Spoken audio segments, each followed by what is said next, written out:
사람이 살아갈 때에 어느 한 곳에 열심을 내는 사람을 보고 사람들은 뭐라 합니까? 미쳤다고 합니다.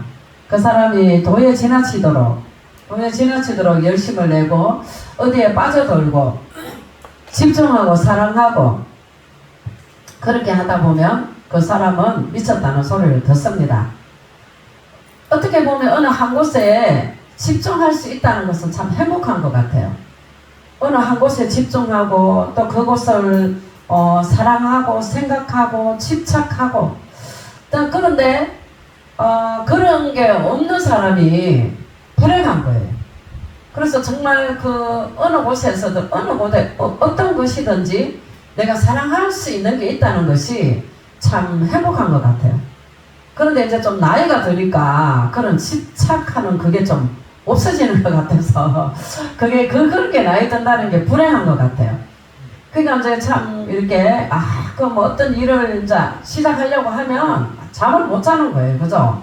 또 막 하나님 앞에 막 기도하고 막 그렇게 열심을 내고 그 일에 정말 미쳤다 이렇게 할 수 있을 정도로 그렇게 집중한다면 그 사람은 또 그 일로 성공할 수가 있습니다. 누가복음 6장 45절에 보면은요, 선한 사람은 선한 사람은 마음에 쌓은 선에서 선을 내고 악한 사람은 그 마음에 쌓은 것에서 악을 낸다 이렇게 말씀을 하고 있습니다. 그래서 우리 마음에 가득한 것이 우리의 삶 가운데 입으로 나오고 또 우리의 행동으로 나오고 그것이 우리를 미치게 합니다. 그런데 이제 오늘 말씀을 보면은요, 누가복음 6장의 말씀을 보면은 어떻게 말씀을 하셨냐 하면 선과 악이 있어요. 선한 일과 악한 일이 있는데 과연 우리가 집착하고 있는 것, 과연 우리가 열심 내고 있는 그것이 정말 선한 것인가 악한 것인가, 하나님께로부터 오는 것인가 세상으로부터 오는 것인가를 우리가 또 한번 생각해 볼 필요가 있습니다. 그래서 내가 정말 악한 일에 열심을 내고 있는가, 아니면 정말 선한 일에 열심을 내고 있는가, 내가 열심 내고 있는 그 일에 사람들이 비난하고 비방하는가, 아니면 그 일로 인하여서 내가 열심을 낸다면, 내가 그 일에 미친다면 나는 정말 성공할 수 있고 과연 하나님께 또 사람에게 칭찬 들을 수 있는 이런 일인가. 야, 나 정말 그때 그 일로 미치더니 정말 너 그때 잘 미쳤다 이렇게 이런 인사를 우리가 들을 수 있는 일인지, 그렇지 않다면 빨리 그 일을 포기해야 될 것입니다. 여러분들은 생각해 보세요. 어디에 미쳤는가? 사람들이 그죠? 어딘가에는 미쳐야만 사는 거예요. 그래서 돈을 버는 사람은 또 어떻습니까? 돈을 버는 사람, 돈에 어떤 내가 이 일을 해서 정말 나는 부자가 될 거야. 뭐 어떤 막 로또가 되고 막 이런 거 말고, 일확천금을 누리는 거 말고, 내가 열심히 해서 땀을 흘려서 정말 열심히 내가 이 일을 열심히 해서 나는 부자가 될 거야. 이렇게 그 부자에다 초점을 두는 사람, 돈에다 초점을 두는 사람은 결국은 어떻게 되겠어요? 그 돈으로 인하여서 그 사람은 어쨌든 부자가 됩니다. 그리고 사랑에다가 생명을 걸면 어떻게 됩니까? 사랑하는 일에 열심을 내게 되면은요, 그 사랑하는 사람 때문에 미칠 정도로 정말 그 마음이 뜨겁고 열심을 낸다면 결국은 그 사람하고 결혼하게 되겠지요. 그래서 사람들은 어느 한 곳에 흥미를 두게 되고 또 마음을 두게 되고, 그래서 이런 감동이 일지 않게 된다면은요, 재미가 없는 거예요. 삶의 기쁨을 누리게 된다면, 내가 삶의 어떤 만족과 어떤 기쁨을 누리고 살려면은 내가 어딘가에 집착해야 되는 거예요. 그냥 우리 사람들은 그렇게 만들어져 있는 거예요. 전도서 9장 3절에 보면은요, 사람은 미친 마음을 품고 살다가 죽는다고 그랬어요. 어느 한 곳이든지 그곳이 어떤 일이든지 그 미친 마음을 품어야 되는 거예요. 그럴 때에 그 사람은 살맛이 나는 거예요. 그런데 그러지 않으면 어떻습니까? 재미가 없어요. 심심해요. 그러다가 뭐 또 잘못되게 되고 막 이렇게 됩니다. 그래서 오늘은 정말 우리가 어떤 일에 우리가 미쳐야 되는가, 또 나는 어떤 일에 미쳐 있는가, 나는 어떻게 지금 내가 살아가고 있는가를 한번 돌아볼 수 있는 이런 여러분들이 됐으면 좋겠습니다. 그래서 어떤 일이든지 애정을 가지고 그렇잖아요. 남들이 그거 좀 집어치우라고 그거 좀 하지 말라고 그러는데도 그 사람은 그 일을 계속 하는 것은 그 일에 대한 만족감이 있기 때문이에요. 그 일에 대한 만족감이 있고 또 그런 것이 있다는 것이 정말 행복이고 어떻게 보면 그런 어떤 일을 남들은 만류하지만 내가 그 일이 좋다면 내가 만족한다면 그 사람은 행복한 거예요. 그죠? 그래서 그런데 그 일에 보람을 느끼는가 만족을 느끼는가 자, 그런 부분도 한번 생각을 해봤으면 좋겠습니다. 오늘 본문 말씀 고린도후서 5장 13절에는요. 우리가 만일 미쳤어도 하나님을 위한 것이요 만일 정신이 온전하여도 너희를 위한 것이다 이렇게 말씀하고 있습니다. 이 사도 바울은 그죠? 하나님의 일을 하면서 복음을 전하면서 막 열심을 냈던 거예요. 그리고 바울은 영적인 그러한 그 영성이 있잖아요. 그래서 사람이 알아듣지 못하는 말도 하는 거예요. 말하자면 하늘나라 갔다 온 이야기도 하고 영적인 이야기도 하고 이러니까 사람들이 그 바울을 이해를 못해요. 그러면서 바울을 비난하기도 하고 바울을 또 미쳤다고도 하고 그런데 바울은 뭐라고 말합니까? 그에 대한 대답이 5장 13절에 우리가 만일 미쳤어도 누구를 위한 것이다? 하나님을 위한 것이다. 바울은 이렇게 말을 하고 있습니다. 그래서 열심을 내고 있는 그 일이 하나님이 기뻐하시는 일이라면 하나님이 싫어하지 아니하고 하나님이 원하시는 그러한 일이라면 바로 그 사람은 행복한 거예요. 사람들에게 비난을 받고 욕을 먹고 또 미쳤다는 소리를 듣고 사도 바울은 지금 그렇게 사람들에게 비난을 받았습니다. 욕도 먹었습니다. 미쳤다는 이야기도 들었을 것입니다. 그러니까 우리가 만약 미쳤어도 하나님을 위한 것이다 이렇게 바울은 말하고 있습니다. 바울이 그렇게 만일 우리가 미쳤어도 누구를 위한 것이다? 하나님을 위한 것이다 이렇게 말씀을 하고 있습니다. 우리가 신앙생활 하다가 때로는 애매한 소리를 들을 때도 없지 않아 많이 있습니다. 그래서 그럴 때에 여러분들은 혹시 애매한 소리 듣고 신앙생활에 거기에 그렇게 빠져야 되냐 이렇게 열심을 낼 때 그죠? 그런 이야기를 들었을 때에 화가 나는지 아니면 웃음이 나는지 그 부분에서 이런 정말 온전한 거구나 하는 것을 우리가 알 수가 있을 것입니다. 우리가 또 이렇게 저도 어제 강화문에 갔다 왔는데요. 강화문에는 가면은요 가서 그 모습들을 보면은 사람들이 이해 안 되는 부분이 너무 많아요. 어제도 비가 오는 가운데에서도 어떤 사람은 비를 맞고 있고 어떤 사람은 우산을 쓰고 있고 비옷 입고 우산 쓰고 이러고도 있고 그러면서도 너무 행복한 모습입니다. 천국이 따로 없어요 여러분. 누가 비 오는데 그러고 앉아있으라 하면 가가 앉아있으라 하면 난리 날 거예요. 그런데 전부 자신해서 그야말로 미친 사람들이에요. 남들이 볼 때 다른 사람들이 볼 때 그런데 그 속에 앉아있는 사람은요 너무 행복한 거예요. 그 비오는 모습 속에서 자꾸 우산을 쓰고 그렇게 하고 앉아있는데 정말 어떻게 보면 이거 지정신 아니라는 생각이 들어요. 그런데도 참 나라를 위하여서 나라를 살리겠다는 그 모든 사람들 속에 내 하나가 여기 또 들어있구나 이런 생각을 할 때 참 감동이 아닐 수가 없었습니다. 그래서 찬양을 하고 눈물을 흘리고 막 또 울면서 기도도 하고 소리도 지르고 막 또 이렇게 막 들고 뛰기도 하고 막 그렇게 했던 그러한 모습들을 또 볼 수가 있는데요. 그래서 참 이제 그러한 어느 한 곳에 빠졌어도 그것이 행복하다면 만족할 수 있다면 그 사람은 행복할 수 있겠지요. 그래서 오늘 이 바울이 우리가 미쳤어도 누구를 위한 것이다? 하나님을 위한 것이다 이렇게 말씀을 하고 있고 자 예수님도 복음을 전하시며 또 예수님도 사역을 하셨어요. 귀신을 쫓아내고 안전뱅이를 고치고 또 병든 사람들을 치유하시고 천국 복음을 전하고 사람들이 생전 듣도 보도 못한 이런 말씀을 예수님은 전하신 거예요. 앞으로 이런 세상이 온다. 앞으로 이런 일들이 일어난다.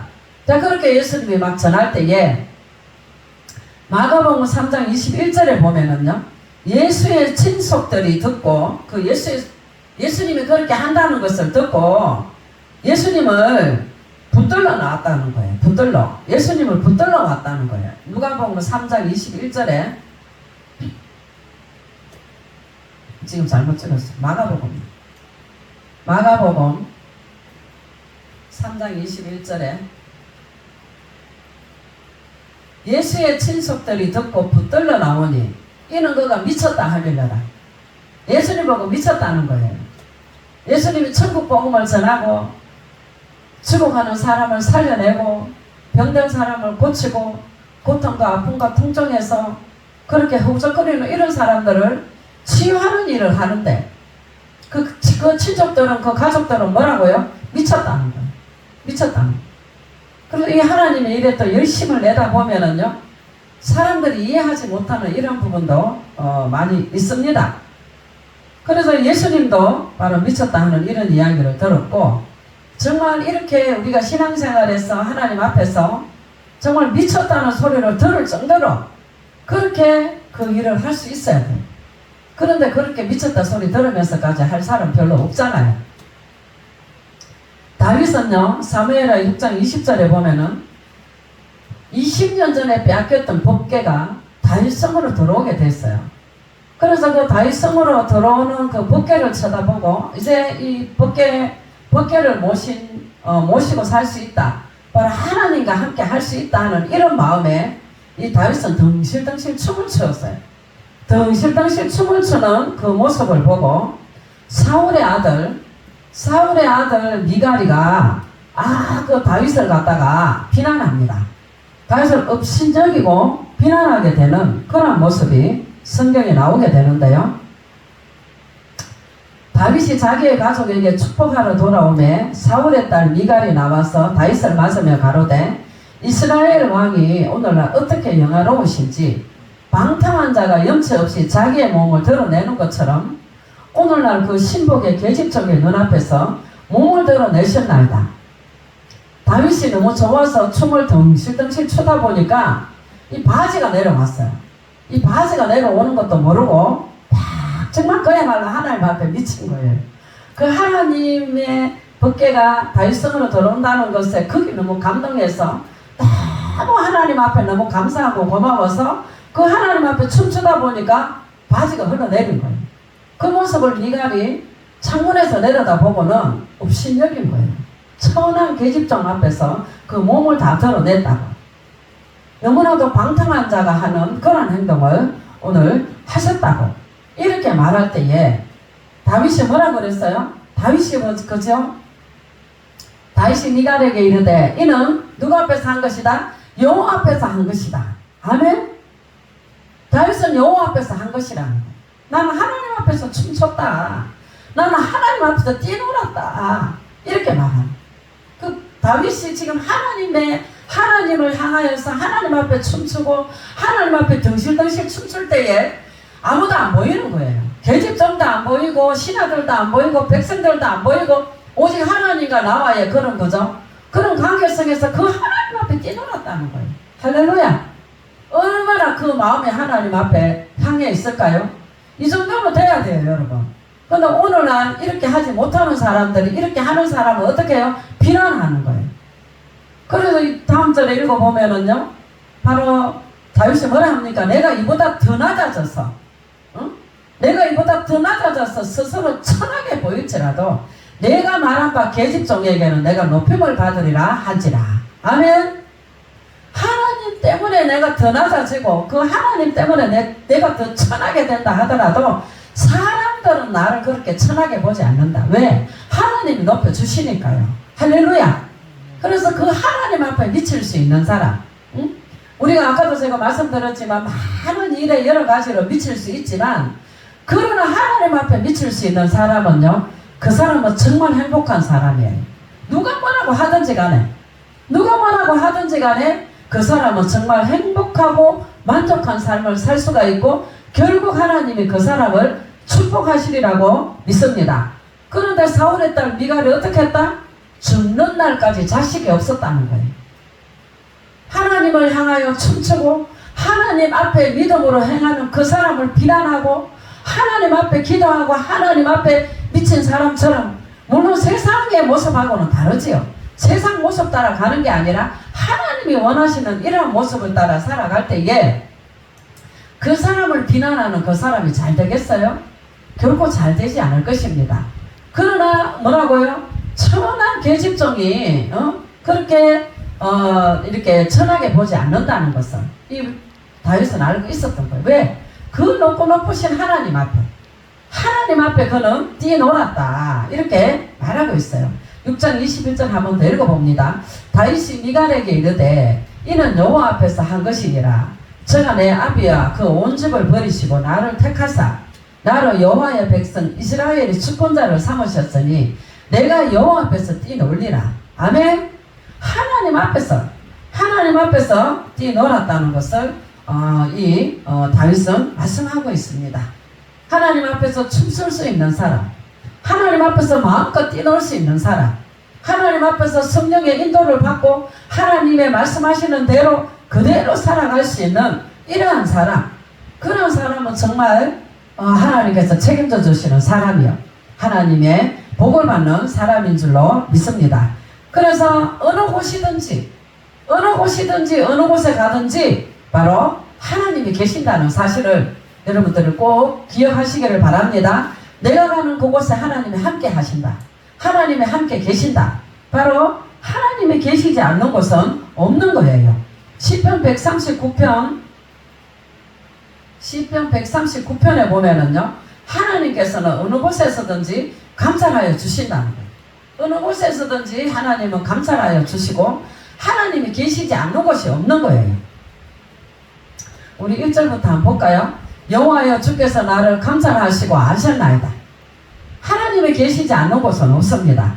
주께서 나의 앉고 일어섬을 아시며 멀리서도 나의 생각을 통촉하시오며. 아멘. 내가 가는 그곳에, 내가 앉는 자리, 내가 일어서는 거, 내가 어느 곳에 있든지 하나님이 멀리 계신 것 같은데도 하나님 우리 생각을 다 아신다는 거예요. 여러분 아멘입니까?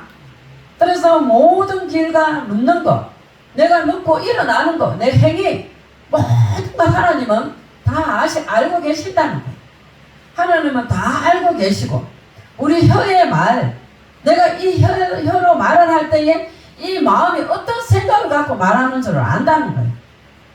그래서 내 마음은 악한 마음을 갖고 있으면서 입으로 선한 말을 하는 것, 이것도 하나님 다 아신다는 거예요. 그래서 우리는 우리의 마음의 생각과 입술의 모든 말이 하늘에 상달된다는 거예요.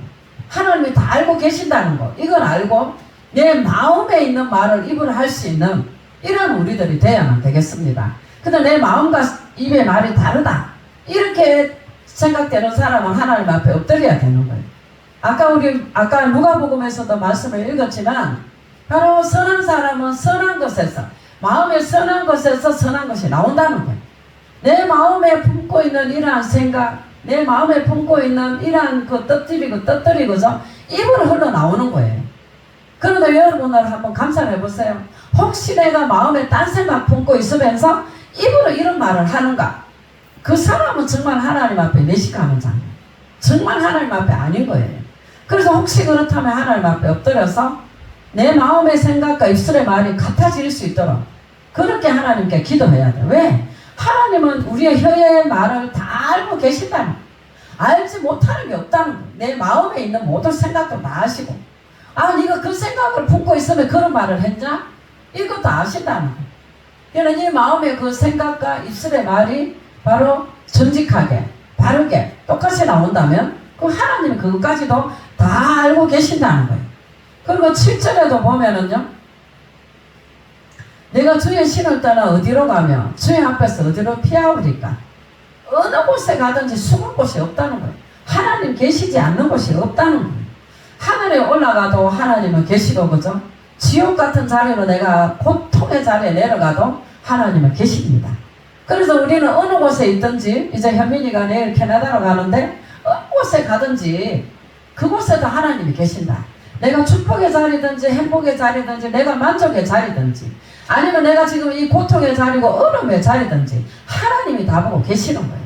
그런데 그 하나님께서 너 이제 됐다, 너 이제 그 자리에 그 고통에 그 어려움에서 이제 됐다 하고 하나님께 인정이 되면 그 고통의 자리에서 하나님은 끌어올리시고 그 다음 자리로 옮겨주시는 거예요. 아멘. 그래서 내게 맡겨진 그 일이 아무리 어렵고 힘이 든다 하더라도 하나님이 보고 계시니까, 또는 사람들과의 관계성에서 내가 아무리 어려워도 하나님이 보고 계신다는 사실을 잊지 않고 어려움도 고통도 억울함도 미움도 내가 참고 견딘다면 하나님께서 어떻게 해요? 옮겨주십니다. 아멘. 그래서 하나님이 계신다는 것을 우리는 알아야 되겠고, 그래서 9절에도 보면은 내가 새벽 날개를 치며 바다 끝에 거할지라도 어떻게 한다? 하나님은 하나님의 손으로 인도하신다는 거예요. 내가 가는 것 같지만, 내가 어느 곳에 내가 내 스스로 가는 것 같지만 그곳에도 하나님이 인도하시고 하나님의 오른손이 붙들어 주신다는 거예요. 우리 시편 139편 10절 말씀 한번 읽어보겠습니다. 시작. 곧 거기서도 주의 손이 나를 인도하시며 주의 오른손이 나를 붙드시리이다. 아멘. 어느 곳에 가든지 내가 정말 새벽 날개를 펴고 바다 끝에 가 있어도, 내가 하나님 계시지 않지 싶어서 내가 아주 캄캄하고 어두운 곳에 가 있다 하더라도 그곳에도 하나님이 계십니다. 그래서 우리는 정말 그 하나님이 오른손으로, 하나님의 그 오른손으로 우리를 붙드신다는 사실, 이것을 우리는 잊지 않고 하나님 앞에 살아가는 자들이 되어야만 되겠습니다. 우리가 기뻐서 춤추는 일이 있을 때에도, 때로는 슬퍼서 펑펑 우는 그 순간에도 하나님은 함께 하심을 잊지 마시기를 바랍니다. 우리 마음속에 품은 뜻을, 우리 마음속에 있는 생각을 하나님 아시는 거예요. 우리가 생각만 해도 그 일을 이루어주시는 하나님, 내가 말을 한 모든 것들을 하나님 들어주시고, 우리가 기도할 때에 하나님은 그 기도를 다 들어주신다는 사실을 기억을 하시기를 바랍니다. 그래서 오늘 이 다윗은 뭐라 그랬어요? 내가 하나님 앞에 춤췄노라. 아멘. 천한 계집종 앞에서 한 것이 아니고, 저 백성들 앞에서 한 것이 아니고, 오직 나를 사랑하시는 그 하나님 앞에 고맙고 감사해서 20년 동안 전쟁터에서 그 엘리의 두 아들이 들고 나가서 전쟁터에서 뺏겨버렸던 그 법궤가 돌아올 때에 너무너무 기뻐서 하나님 앞에 춤췄다는 거예요. 그 하나님 앞에서 나는 뛰놀았다. 이렇게 다윗은 고백을 하고 있습니다. 이러한 고백이 저와 여러분에도 있기를 주의 이름으로 축원합니다. 자, 고린도후서 5장 14절에도요. 그리스도의 사랑이 우리를 강건하신다 그랬어요. 그 하나님의 사랑이 우리를 붙들어 주시고 우리에게 더 역사하여 주시고, 자, 그럴 때에 우리는 모든 일들을 감당할 수 있게 되는 것입니다. 그래서 정말 그 예수 그리스도의 그 사랑이 미치도록 우리에게 부음받을 때에 우리도 그 하나님을 위하여서 이 땅에서 마음껏 주의 일을 하게 되는 것입니다. 그래서 여러분들의 날개를 펼칠 수 있기를 바랍니다. 누구 때문에? 예수님 때문에. 바로 하나님이 우리에게, 우리가 그 하나님을 사랑하는 마음을 가지고 내가 이 일을 해야 되겠구나 하는 이런 마음을 가질 때에 하나님은 막 부어주시는 거예요. 그 사람에게 은사를 부어주시고 능력을 부어주시고 축복을 부어주시고 할 수 있는 그런 능력을 부어주셔서 그 일들을 잘 감당할 수 있도록 하나님이 축복하신다는 것을 믿으시기를 바랍니다. 그래서 정말 우리 안에 있는, 여러분 안에 있는 그 선한 일들이, 여러분 안에 하고 싶어 하시는 하나님의 그 일들을 누구나 다 그 마음속에는 내가 이렇게 하나님 일을 해야 되겠다. 나는 이런 일을 했으면 좋겠다. 이런 일을 하면 하나님 기뻐하실 거다. 이런 마음들은요, 누구나 갖고 있는 거예요. 근데 이제 그 일들을 할 수 있도록 불을 받아야 돼요. 기도를 해야 돼요. 정말 미치도록 그렇게 뜨거운 그런 열정과 그러한 그 능력이 저와 여러분 안에서 살아날 수 있기를 바랍니다. 그럴 때 우리는 미치도록 일할 수 있는 거예요. 정말 미친 마음을 품고 일할 수 있는 이런 마음이 우리에게 부어졌으면 참 좋겠어요. 그래서 정말 그 열정을 갖고 그 열심을 갖고 그렇게 일할 때에 행동으로 나가게 되고, 그죠? 그 행동 속에 하나님은 어떻게 해요? 바로 열매 맺을 수 있도록 축복하여 주시리라고 있습니다. 그래서 이렇게 우리가 열심을 내지 못하고 정말 미치도록 하지 못한다는 것은요, 정신이 온전하기 때문에. 정신이 온전하고 지정신으로 하는 사람은 누구 때문에 일해요? 자기 때문에 일하는 거예요. 자기 때문에 일하기 때문에 열심도 내지 않고 만족도 없는 거예요. 내가 누구 때문에 일하는데 누구 때문에 일할 사람이 없는 거예요. 그러니까 열심도 내지 않고 만족도 내지 않고 기쁘지 않은 거예요. 그 일이. 그러나 저를 위하여서 또는 어려운 이웃들을 위하여서 또는 구제하기 위하여서 하나님을 위하여서 비칠 수 있다면 그 사람은 하나님 안에서 가장 행복한 사람이라고 믿습니다. 그래서 우리가 더욱더 하나님 앞에 정말 뜨겁게 그렇게 일할 수 있는 오늘 바울의 고백처럼 고린도후서 5장 13절 우리가 만일 미쳤어도 하나님을 위한 것이요 만일 정신이 온전하여도 너희를 위한 것이니 이렇게 바울은 고백하고 있습니다. 저와 여러분의 삶 가운데에 정말 하나님의 일에 또는 여러분들의 하시고자 하시는 그 일에 정말 그런 미친 마음 정말 그런 뜨거운 마음을 갖고 주님 앞에 행하여서 정말 여러분들 앞에 아름다운 열매가 주렁주렁 맺혀질 수 있기를 주의 이름으로 축원합니다. 할렐루야. 하나님 감사합니다. 오늘도 하나님